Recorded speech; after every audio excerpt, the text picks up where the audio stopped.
មុខម្ហូបមួយមុខនេះគឺថាអែមណាបងប្អូនដែលចូលចិត្តដាក់ជាមួយនឹងអាត្រជាក់បានក្លែមជាមួយនឹងមុខម្ហូបមួយមុខនេះគឺថាអែមមែនតើឥឡូវយើងកុំអោយខាតពេលយូរយើងទៅទស្សនាពីរបៀបធ្វើទាំងអស់គ្នាដំបូងយើងធ្វើការបំពងខ្ទឹមរបស់យើងឲ្យឈ្ងុយជាមួយនឹងស្លឹកក្រូចសើចហើយយើងដាក់ជាមួយនឹងម្ទេសដែរបន្ទាប់ពីយើងលីងខ្ទឹមឈ្ងុយហើយយើងក៏ចាប់ផ្ដើមធ្វើការចាក់សាច់ទារបស់យើងចូលទៅហើយសាច់ទារបស់យើងនេះដែរយើងធ្វើការកាប់ច្រាំវាឲ្យយើងម៉ត់អញ្ចឹងណាដើម្បីយើងឆាទៅវាឆាប់ឆ្អិនហើយសម្រាប់មីនុយមួយមុខនេះគឺថាអែមមែនតើគឺថាជាតិតែម្ដងបន្ទាប់ពីយើងធ្វើឆ្អិនហើយអញ្ចឹងណាហើយបងប្អូនមើលទៅ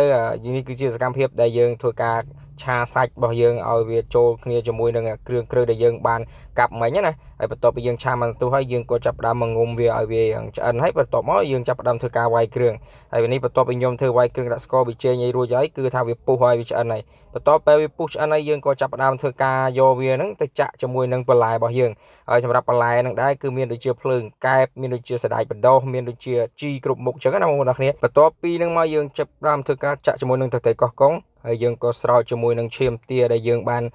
យកហ្នឹងដាក់កុំឲ្យវាកកណាហើយមុខម្ហូបមួយមុខហ្នឹងគឺថាអែមមែនតើគឺថាកាញ់ទាឈាមឆៅបងប្អូនហើយបងប្អូនមើលទៅឈាមទារបស់យើងធ្វើការស្រោចទៅលើសាច់ដែលយើងបានឆាមិញទៅគឺថាវាចូលសពគ្នាល្អមែនតើបន្ទាប់មកយើងក៏ច្បល់